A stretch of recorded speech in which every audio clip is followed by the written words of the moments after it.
আসসালামু আলাইকুম। প্রিয় দর্শক, সেনাপ্রধান জেনারেল ওয়াকারুজ্জামান তিনি আজকে প্রধান উপদেষ্টা এবং রাষ্ট্রপতির সঙ্গে সাক্ষাৎ করেছেন। এটা সবগুলো পত্রিকাতে এসেছে এবং সেনাপ্রধান হিসাবে দেশের সামনে নির্বাচন আছে, দেশের রাজনৈতিক কর্মকাণ্ড চলছে এবং দেশে আইন শৃঙ্খলা রক্ষার জন্য সেনাবাহিনীকে ম্যাজিস্ট্রেসি পাওয়ার দিয়ে রাজপথেও নামানো হয়েছে। তো সেক্ষেত্রে সেনাপ্রধানের এই ধরনের সাক্ষাৎ খুবই স্বাভাবিক একটা ঘটনা, এখানে অস্বাভাবিক কিছু নেই। অস্বাভাবিক ঘটনা দুটো ঘটনা কোথায়? এই সাক্ষাতের পর প্রধান উপদেষ্টার প্রেস উইং থেকে একটা সংবাদ বিজ্ঞপ্তি পাঠানো হয়েছে।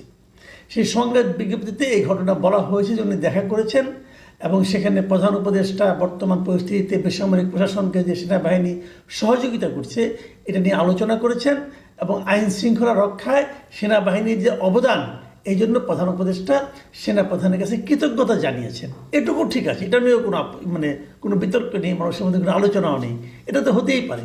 কিন্তু আলোচনা হচ্ছে কোনটায়? আলোচনা হচ্ছে সেই যে বিজ্ঞপ্তি, সংবাদ বিজ্ঞপ্তি প্রচার করা হয়েছে প্রধান উপদেষ্টার প্রেস উইং থেকে, সেখানে এক জায়গায় বলা হয়েছে যে সেনাপ্রধান জেনারেল ওয়াকারুজ্জামান প্রধান উপদেষ্টাকে অন্তর্বর্তী সরকারের প্রতি পূর্ণ সহযোগিতার আশ্বাস দেন, এক নম্বর কথা। দ্বিতীয় কথা হলো একই সঙ্গে তিনি গুজবের প্রতি মনোযোগ না দেওয়ার আহ্বান জানিয়ে বলেন পুরো সেনাবাহিনী সরকারের সব উদ্যোগ ও কর্মসূচি সফল করতে প্রতিশ্রুতিবদ্ধ। প্রশ্ন হচ্ছে এই জায়গাটাতে যে পূর্ণ সহযোগিতার আশ্বাস দেন, এই আশ্বাস তো দেওয়ার দরকার নাই, আশ্বাস তো অটো, তাই না? সরকারকে পূর্ণ সহযোগিতা সেনাবাহিনী করবে, এটাই তো স্বাভাবিক।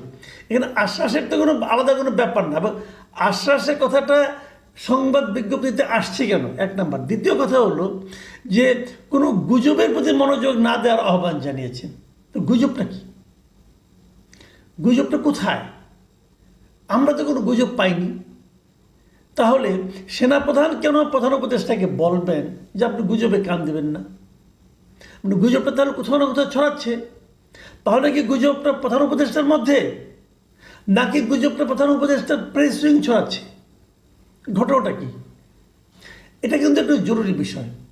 নাকি এই ধরনের কারো মনে এই ধরনের কিছু একটা আছে? সম্ভাব্য গুজব কি আমি জানি না, ধরে নিলাম একটা গুজব আছে। গুজবটা কি?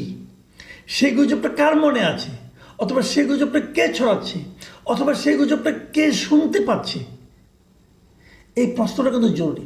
যখন এই ধরনের নিউজ, এই ধরনের কথা যদি উনি বলেও থাকেন, সেই ঘটনা যখন সংবাদ বিজ্ঞপ্তিতে আসে তখন সেটা কিন্তু সারা দেশের মানুষের মধ্যে ছড়িয়ে পড়ে এবং দেশের মানুষ তখন জানতে চায় যে গুজবটা কি। প্রধান উপদেষ্টা এবং সেনাপ্রধান তাদের মধ্যে কী এমন ঘটনা ঘটেছে যে প্রধান উপদেষ্টাকে সেনাপ্রধান নিজে যে আশ্বস্ত করেন যে আপনি কোনো গুজবে কান দেবেন না? কেন? এটা একটা, আমি মনে করি একটা আলোচনার বিষয়। মানে গুজব কথাটা যদি না থাকতো তাহলে কিন্তু কোনো আপত্তি ছিল না। আচ্ছা, ঠিক আছে। এরপর আরও দু একটা কথা বলি। প্রধান উপদেষ্টা ছিলেন, ওনার সঙ্গে আপনার সেনাপ্রধান দেখা করেছেন, এটা ঠিক আছে।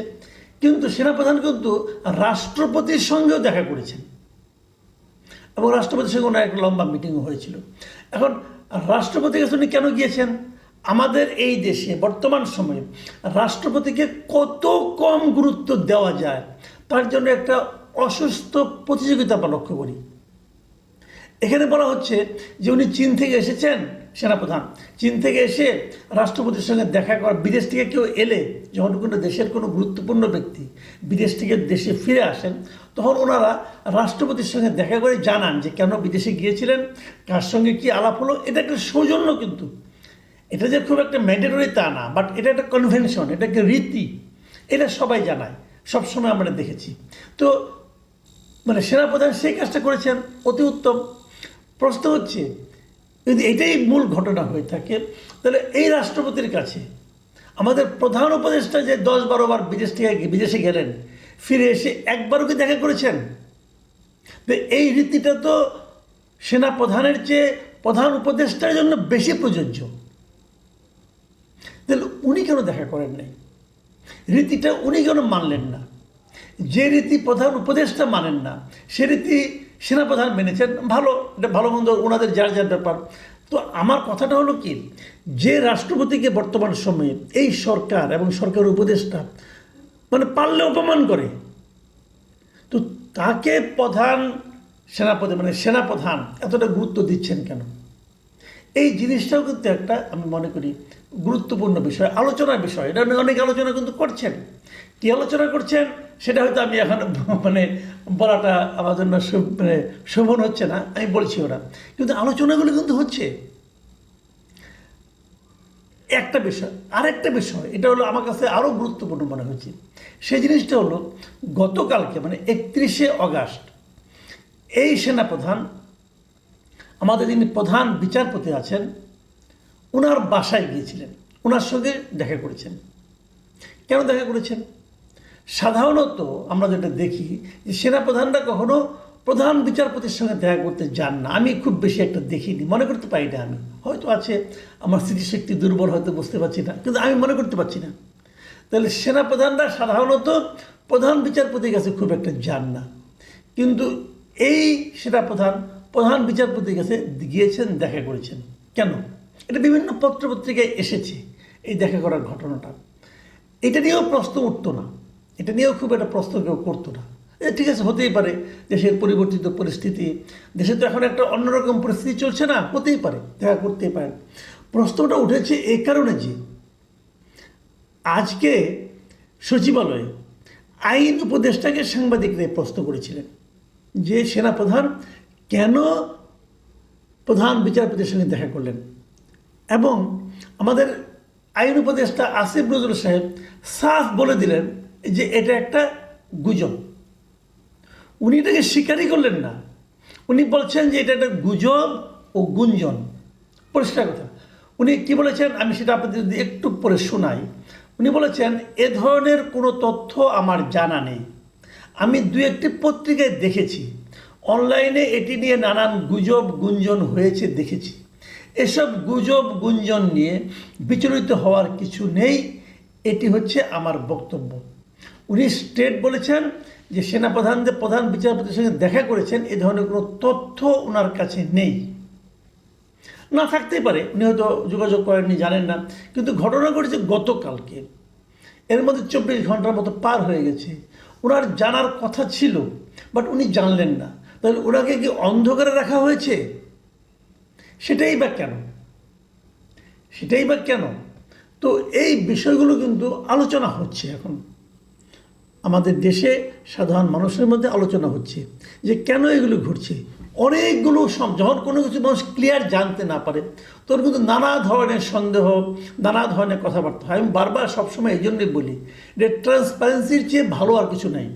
সাধারণ মানুষ নানা ওই যে বলে না যে সিঁদুর মানে আপনার এই আগুনে যে ঘর পড়ে তারা সিঁদুর রাঙা মেঘ দেখলেও ভয় পায়। তো এখন আমাদের হয়েছে ওই অবস্থা। কিছু একটা দেখলে, কিছু একটা ঘটলে, কেউ কারোর দিকে তাকালে আমরা কিন্তু নানা ধরনের জল্পনা কল্পনা শুরু করে দিই। যেমন একটা জল্পনা কল্পনা আছে যে এই যে আপনার গত বছর এই যে আপনার জুলাই আন্দোলনের সময় অনেকগুলি হয়েছে, অনেকগুলি হয়তো আর্মিও করেছেন, আর আর্মি যারা গুলি করেছেন তাদেরও কি তাহলে বিচার হবে? সেই বিচারটা কি আর্মির আইনে হবে নাকি এই মানবতাবিধি যে ট্রাইব্যুনাল এখানে আইন হবে? এটা নিয়ে আলোচনা হতে পারে। তাহলে প্রধান বিচারপতি তিনি যাবেন কেন? ক্লিয়ার না জিনিসগুলো। তো এটাও হতে পারে, আমি জানি না। আবার এদিকে প্রধান উপদেষ্টার সঙ্গে দেখা করা অথবা রাষ্ট্রপতির সঙ্গে দেখা করা, সেখানে হয়তো স্বার্থ সংশ্লিষ্ট কিছু থাকতে পারে। সে আলোচনাগুলো আগামীতেও কিন্তু চলতে থাকবে। কিন্তু সবচেয়ে বড় কথা নির্বাচন নিয়ে, নির্বাচনটা কী হবে। তবে দু জায়গায় যতটুকু জেনেছি যে সেনাপ্রধান বলেছেন যে কোনো কিছুর বিনিময়ে যাতে নাকি নির্বাচনটা হয়, সেক্ষেত্রে সব ধরনের সহযোগিতা ওনারা করবেন। এটা আমি মনে করি খুব ইতিবাচক দিক। আমি এটাও মনে করি আগামী নির্বাচনে